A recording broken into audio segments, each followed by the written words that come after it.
কাতার সফর শেষে ভ্যাটিকান শহরে পৌঁছালেন প্রধান উপদেষ্টা। সেন্ট পিটার স্কয়ারে শ্রদ্ধা জানাবেন পোপ ফ্রান্সিসের মরদেহে। গণতন্ত্র হত্যা ও ফ্যাসিবাদ প্রতিষ্ঠাকারীদের দ্রুত গ্রেফতারের দাবি রিজভির। ইসির সক্ষমতা প্রমাণে আগে স্থানীয় নির্বাচন চায় জামায়াত। জনগণ এখন সাফার করছে স্থানীয় সরকারের বিভিন্ন জায়গায় প্রতিনিধি না থাকার কারণে। স্থানীয় সরকার নির্বাচনটা দিন। যাদের কারণে ফ্যাসিবাদ প্রতিষ্ঠিত হয়েছে তারা কেন আজ ধরাছোঁয়ার বাইরে? যারা কাজ করে গেছেন তাদেরকে কেন গ্রেফতার করা হয়নি? নির্বাহী আদেশে আওয়ামী লীগকে নিষিদ্ধ করার দাবি ইনকিলাব মঞ্চের। বিচারের আগে ভিন্ন কিছু ভাবলে প্রতিশ্রুতি ভঙ্গ করবে অন্তর্বর্তী সরকার।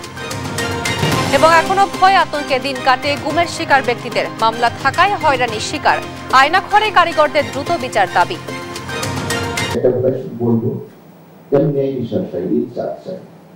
যা হয়েছে আমাদের সাথে তার ইনসাফ অনুসারে তার ন্যায় বিচার চাই।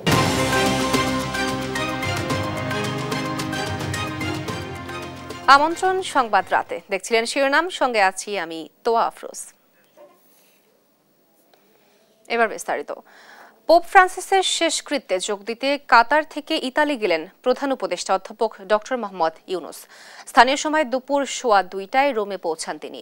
এদিকে দেশের কারখানাগুলোতে নিরবিচ্ছিন্ন গ্যাস সরবরাহের লক্ষ্যে একটি স্থলভিত্তিক এলএনজি টার্মিনাল স্থাপনের সিদ্ধান্ত নিয়েছে অন্তর্বর্তী সরকার। বৃহস্পতিবার কাতারে সাংবাদিকদের এ তথ্য জানান প্রধান উপদেষ্টার প্রেস সচিব শফিকুল আলম। নাইম আফসানের রিপোর্ট। বাংলাদেশ সময় সন্ধ্যা 6:06টায় প্রধান উপদেষ্টা পৌঁছান ইতালির রোমে। এ সময় ইতালিতে নিযুক্ত বাংলাদেশের রাষ্ট্রদূত এবং ভ্যাটিকান সিটিতে বাংলাদেশের রাষ্ট্রদূত তাকে স্বাগত জানায়। রোমে পৌঁছানোর 1 ঘণ্টা পর পোপ ফ্রান্সিসের প্রতি শ্রদ্ধা জানাতে সেন্ট পিটার স্কয়ারে যাবেন প্রধান উপদেষ্টা। পরদিন তিনি স্থানীয় সময় সকাল 9:30 সেন্ট পিটার্স স্কয়ারে পোপ ফ্রান্সিসের অন্ত্যেষ্ক্রিয়ায় যোগ দেবেন। প্রধান উপদেষ্টা রোববার স্থানীয় সময় সকাল 8টার দিকে লিওনার্দো দা ভিঞ্চি রোম ফিউমিনসিনো বিমানবন্দর থেকে দেশের উদ্দেশ্যে রওনা হবেন। সব ঠিক থাকলে সোমবার ভোরে ঢাকায় পৌঁছাবেন তিনি। এদিকে বৃহস্পতিবার কাতারের দোহায় সাংবাদিকদের প্রধান উপদেষ্টার প্রেস সচিব শফিকুল আলম বলেন, দেশের কারখানাগুলোতে নিরবিচ্ছিন্ন গ্যাস সরবরাহ নিশ্চিতে একটি স্থলভিত্তিক এলএনজি টার্মিনাল স্থাপনের সিদ্ধান্ত নিয়েছে অন্তর্বর্তীকালীন সরকার। নাইম আফসান, দেশ টিভি, ঢাকা। গণতন্ত্রকে হত্যাকারী ও ফ্যাসিবাদ প্রতিষ্ঠাকারীদের অনেকেই এখনও গ্রেফতারের আওতার বাইরে। মিথ্যা মামলায় যারা বেগম খালেদা জিয়াকে সাজা দিয়েছে তারা এখনও ধরাছোঁয়ার বাইরে। তাদের দ্রুত গ্রেফতারের দাবি জানিয়েছে বিএনপির সিনিয়র যুগ্ম মহাসচিব রুহুল কবির রিজভী। শুক্রবার বিকেলে বিএনপির কেন্দ্রীয় কার্যালয়ে ছাত্র জনতার গণ অভ্যুত্থানে শহীদ আব্দুল্লাহ বিন জাহিদের ক্যান্সার আক্রান্ত ছোট ভাই মাহমুদুল্লাহ বিন জিশানের চিকিৎসা ও অপারেশনের জন্য আমরা বিএনপি পরিবার এর আর্থিক সহায়তা প্রদান অনুষ্ঠানে তিনি এসব কথা বলেন। তিনি আরও বলেন, শেখ হাসিনার আমলে যেসব প্রতিষ্ঠান হয়েছে সেগুলো বন্ধ না করে সরকার থেকে প্রশাসক নিয়োগের মাধ্যমে যেন তা সচল রাখা হয়, তা না হলে বেকারত্ব বাড়বে। এ সময় বিএনপি নেতা শহীদ উদ্দিন চৌধুরী অ্যানি বলেন, ফ্যাসিবাদ রুখতে আইন করে আওয়ামী লীগের রাজনীতি নিষিদ্ধ করা উচিত।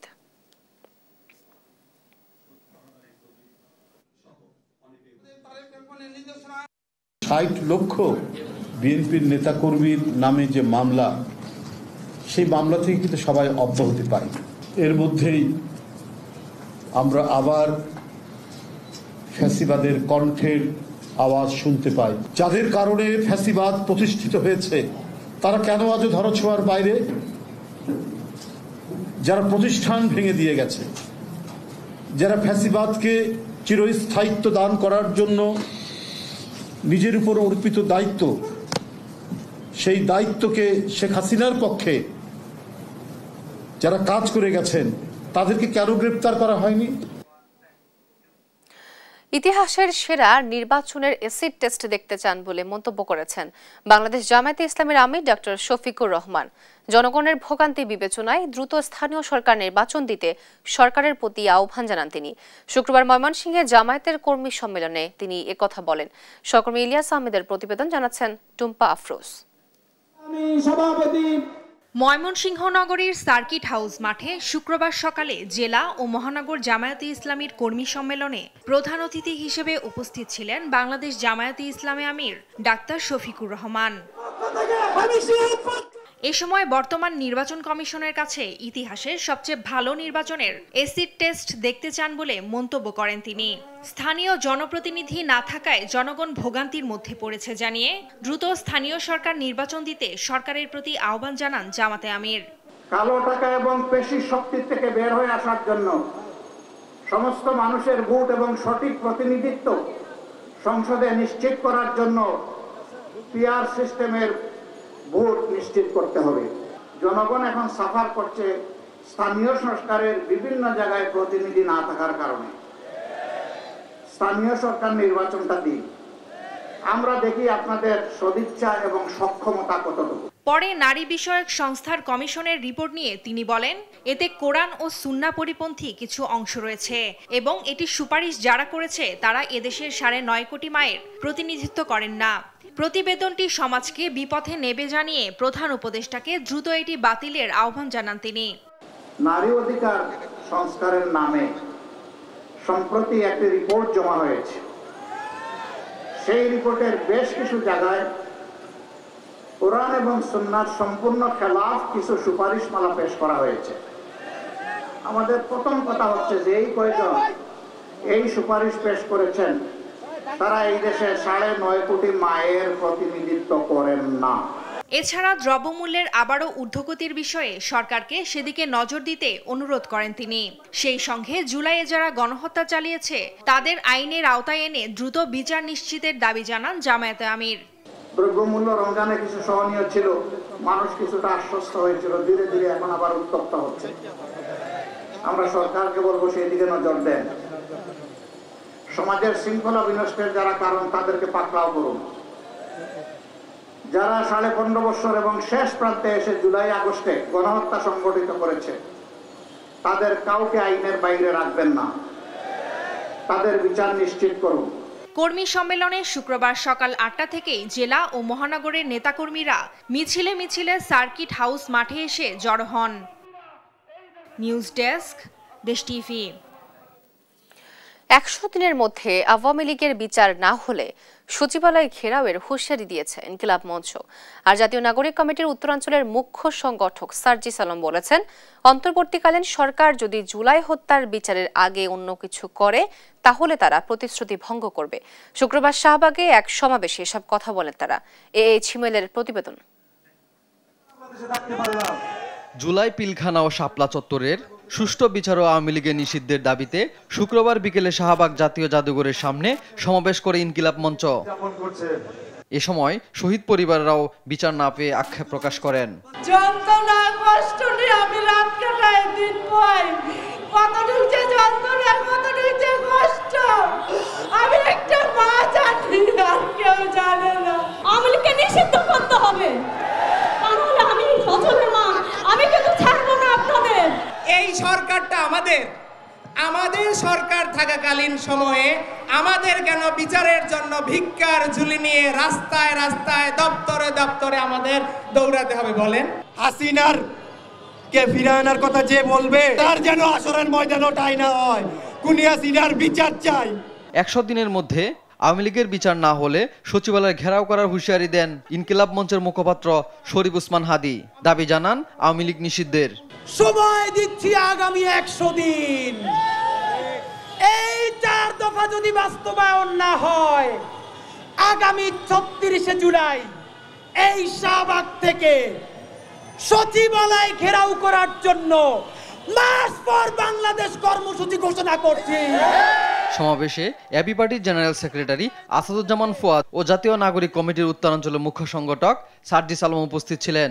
সার্জিস বলেন, অন্তর্বর্তীকালীন সরকার যদি শহীদদের বিচারের আগে অন্য কিছু করে তাহলে তারা প্রতিশ্রুতি ভঙ্গ করবে। সংস্কার নাকি নির্বাচন, এই খেলা বাদ দিয়ে প্রতিযোগিতায় নামুন যে সবার আগে হতে হবে এই হত্যাকাণ্ডের বিচার। খুনি হাসিনার হুকুমে এবং ভারতের প্রেসক্রিপশনে এই পিলখানা হত্যাকাণ্ড হয়েছে, শাপলায় হত্যাকাণ্ড হয়েছে, জুলাইয়ের হত্যাকাণ্ড হয়েছে। সেই হত্যাকাণ্ডের বিচার হওয়ার পূর্ব পর্যন্ত এই বাংলাদেশে অন্য কোনো কিছু কখনোই প্রাসঙ্গিক হতে পারে না। আওয়ামী লীগ যেহেতু আমাদেরকে 3টা নির্বাচন থেকে বঞ্চিত করেছে, তার রাজনীতি নিষিদ্ধ না হলেও আগামী 3টা নির্বাচনকে আওয়ামী লীগ এবং জাতীয় পার্টিকে ন্যায্যতার ভিত্তিতে বঞ্চিত করতে হবে। এ সময় বক্তারা আওয়ামী লীগকে নিষিদ্ধের দাবিতে রাজনৈতিক দলগুলোকে একজোট হওয়ার আহ্বান জানান। হিমেল, দেশ টিভি, ঢাকা। রাষ্ট্র যখন নিপীড়ন করে তখন তার প্রভাব শুধু ব্যক্তির ওপর সীমাবদ্ধ থাকে না, পরিবার ও আশেপাশের মানুষের উপর এর প্রভাব পড়ে। গুমের শিকার ব্যক্তি, ক্ষতিগ্রস্ত পরিবার ও জুলাই যোদ্ধাদের মানসিক স্বাস্থ্য পুনর্বাসনের অগ্রাধিকার বিষয় কর্মশালায় এসব কথা উঠে আসে। রাজধানীর আগারগাঁওয়ে এই কর্মশালার আয়োজন করে CADF নামে একটি সংগঠন। এ সময় গুমের শিকার ব্যক্তিরা বলেন, এখনও পরিবার নিয়ে ভয়ে থাকতে হয় তাদের। ফাহিম ইউসুফের রিপোর্ট। গণ অভ্যুত্থানে গেল 5 আগস্ট ফ্যাসিস্ট হাসিনা সরকারের পতনের পর দেশ জুড়ে সন্ধান মেলে অনেক আয়নাঘরের। এরপর মুক্তি পায় শত শত বন্দী। গেল সেপ্টেম্বরে গুম সংক্রান্ত তদন্ত কমিশন গঠনের পর ভুক্তভোগীদের কাছ থেকে 1068টিরও বেশি অভিযোগ পায় কমিশন। দরিদ্র মানুষদের স্বাবলম্বী করার শুক্রবার রাজধানীর আগারগাঁওয়ে পর্যটন ভবনে গুমের শিকার ব্যক্তি, ক্ষতিগ্রস্ত পরিবার ও জুলাই যোদ্ধাদের মানসিক স্বাস্থ্য পুনর্বাসনের অগ্রাধিকার বিষয়ক কর্মশালা আয়োজন করে CADF। এ সময় বক্তারা বলেন, গুমের প্রকৃত চিত্র এখনো উঠে আসেনি। কর্মশালায় গুম থেকে বেঁচে ফিরে আসা মাইকেল চাকমা, লেফটেন্যান্ট কর্নেল অবসরপ্রাপ্ত হাসিনুর রহমান, ব্যারিস্টার মীর আহমদ বিন কাশেম আরমান বর্ণনা করেন তাদের ভয়াবহ অভিজ্ঞতা। অনিশ্চিত জীবনযাপনে মানসিক, সামাজিক ও রাষ্ট্রীয় নিপীড়নের শিকার হন বলে জানান ভুক্তভোগীরা। পরিবার নিয়ে এখনো ভয় ও শঙ্কার মধ্যে রয়েছেন উল্লেখ করে দ্রুত ন্যায় বিচারের দাবি জানান তারা।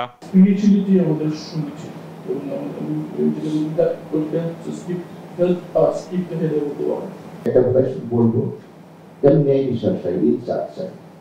যা হয়েছে আমাদের সাথে তার ইনসাফ আমি চাই, তার ন্যায় বিচার চাই। আয়নাঘর থেকে বেঁচে ফেরা ব্যক্তিরা এখনো মামলার জন্য হয়রানির শিকার হচ্ছেন উল্লেখ করে হাসিনুর রহমান বলেন, গুমের বিচার হওয়া ও গুমের শিকার ব্যক্তির পুনর্বাসনে দেরি করা উচিত নয়। আমি চরমভাবে খেপে যাই গুম কমিশনের উপরে, আইসিটির উপরে।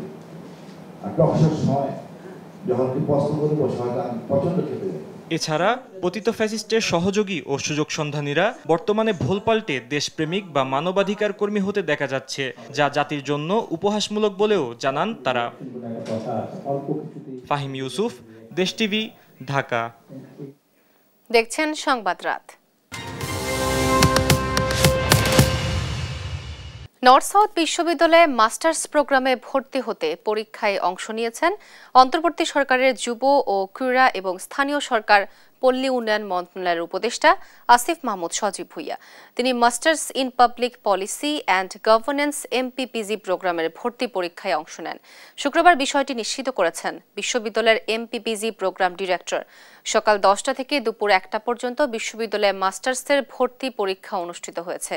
আগামী 1 থেকে 2 দিনের মধ্যে ভর্তি পরীক্ষার ফলাফল ঘোষণা করা হবে।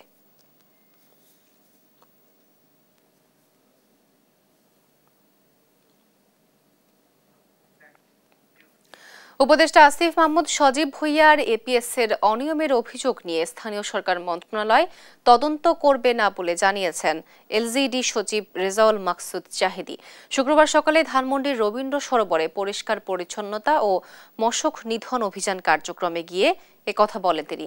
APS মোহাম্মদ মোয়াজ্জেম হোসেনের বিরুদ্ধে দুর্নীতির অভিযোগ ওঠার পর তাকে পদ থেকে অব্যাহতি দেওয়া হয়। তিনি আরও জানান, উপদেষ্টার বাবার ঠিকাদারি লাইসেন্স নিয়ে তার কাছে কোনো তথ্য নেই।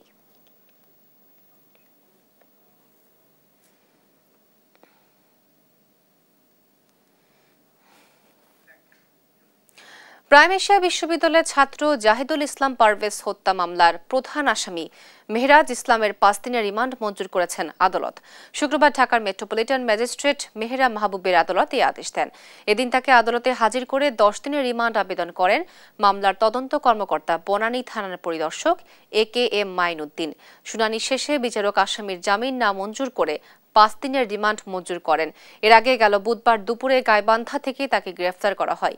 এ নিয়ে আলোচিত এই হত্যা মামলায় 4 জনকে রিমান্ডে নেওয়া হয়েছে ও 2 জন দায় স্বীকার করে জবানবন্দি দিয়েছেন।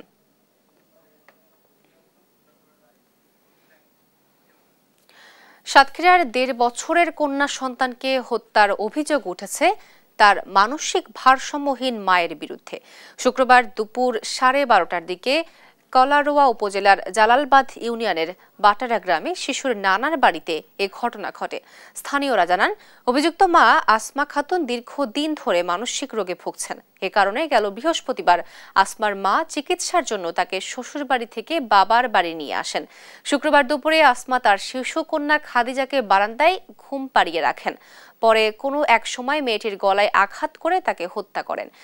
কলারোয়া থানা পুলিশের ভারপ্রাপ্ত কর্মকর্তা মোহাম্মদ আসাদুজ্জামান ঘটনার সত্যতা নিশ্চিত করে জানান, এই ঘটনায় মামলার প্রস্তুতি চলছে।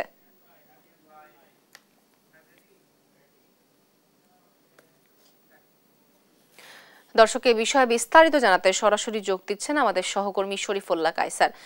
কায়সার, এই মর্মান্তিক হত্যাকাণ্ডের কারণ সম্পর্কে কি জানতে পেরেছেন? তোয়া দাঁড়িয়ে আছি সাতক্ষীরার কলারোয়া যে থানার সামনে।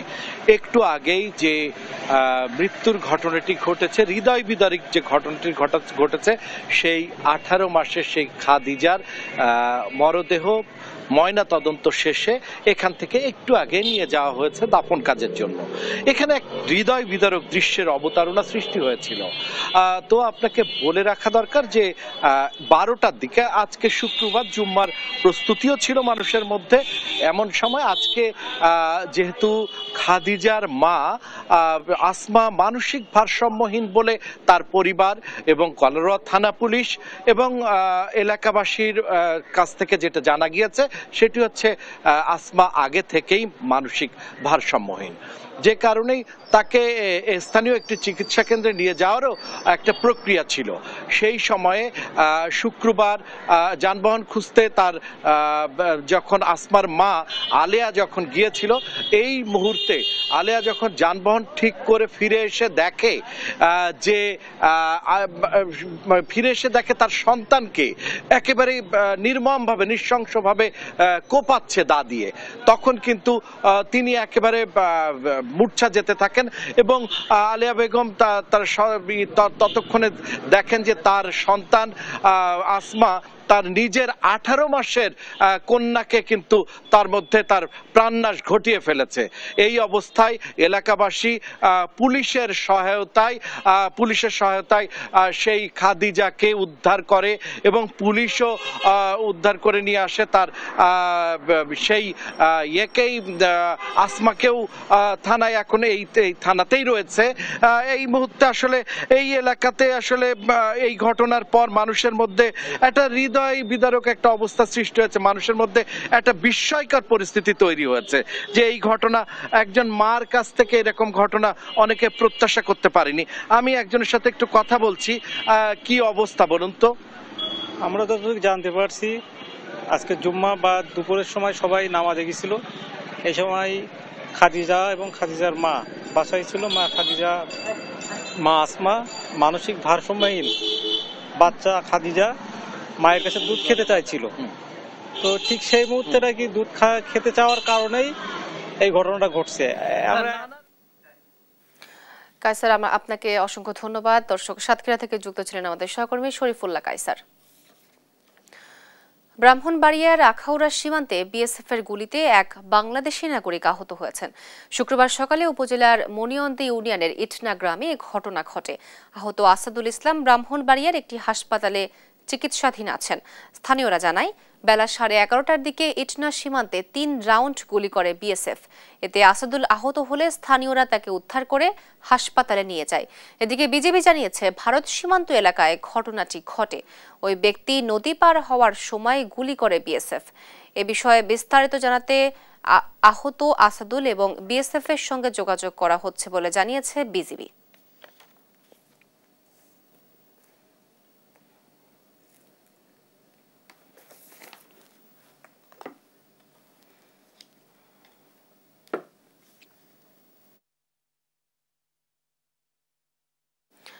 হবিগঞ্জে আধিপত্য বিস্তার নিয়ে দুপক্ষের সংঘর্ষে আহত হয়েছে কমপক্ষে 50 জন।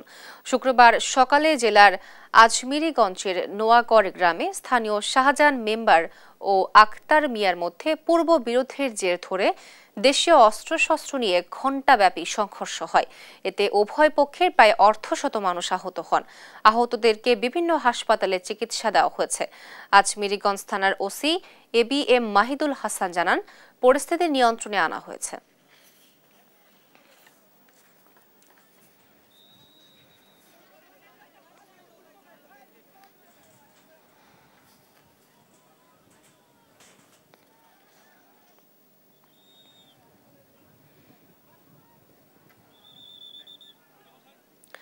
সারা দেশে 24 ঘন্টায় পুলিশের বিশেষ অভিযানে 1642 জনকে গ্রেফতার করা হয়েছে। রাজধানী সহ সারা দেশে যৌথ বাহিনীর অভিযান অব্যাহত রয়েছে। শুক্রবার পুলিশের গ্রেফতার ও উদ্ধার সংক্রান্ত তথ্যে এসব জানানো হয়। এতে বলা হয়, মামলা ও ওয়ারেন্টের মূলে গ্রেফতার হয়েছে 1072 জন ও অন্যান্য কারণে গ্রেফতার হয়েছে 570 জন। সেই সাথে উদ্ধার অভিযানে অবৈধ অস্ত্র, গোলাবারুদ এবং দেশীয় অস্ত্রসহ বিভিন্ন অবৈধ জিনিসপত্র উদ্ধার করেছে পুলিশ।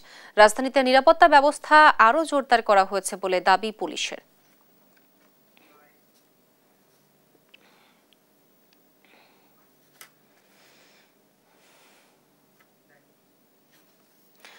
দেশ টিভির সংবাদ প্রচারের পরেই মুক্তি পেল দুর্নীতির তথ্য চাওয়া ইউএনএ কর্তৃক কারাদণ্ডপ্রাপ্ত সাংবাদিক সমাজ টিপোর মুক্তির দাবিতে আলটিমেটাম ও দেশ টিভি প্রকাশ করা বিশেষ প্রতিবেদনের জেরে তৎপর হয় সাতক্ষীরা জেলা প্রশাসন। বৃহস্পতিবার তাকে জামিনে মুক্তি করে দেওয়া হয়। মুক্ত হয়ে সাংবাদিক রোকনুজ্জামান টিপু বলেন, তথ্য নিতে গিয়ে তিনি দুর্নীতিগ্রস্ত তালা উপজেলা প্রশাসন ও উপজেলা প্রকৌশলীদের অন্যায় নির্যাতন ও জেলের শিকার হয়েছেন। সাংবাদিকদের আন্দোলন ও প্রতিবেদনে তিনি মুক্ত হয়েছেন। তিনি অন্যায় দুর্নীতির বিরুদ্ধে ধারাবাহিক কলম চালানোর অঙ্গীকার পুনর্ব্যক্ত করেন।